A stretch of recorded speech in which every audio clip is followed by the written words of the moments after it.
Wielokrotnie w sieci można spotkać wszelkiego rodzaju multitoole.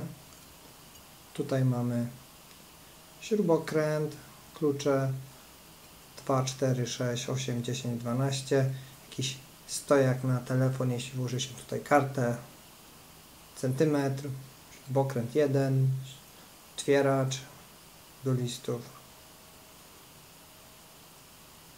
otwieracz do puszek, otwieracz do butelek.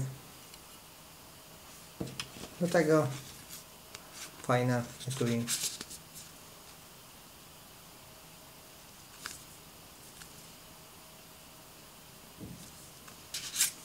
Przydatność tego musi każdy ocenić sam. Jest to jakiś tam gadżet.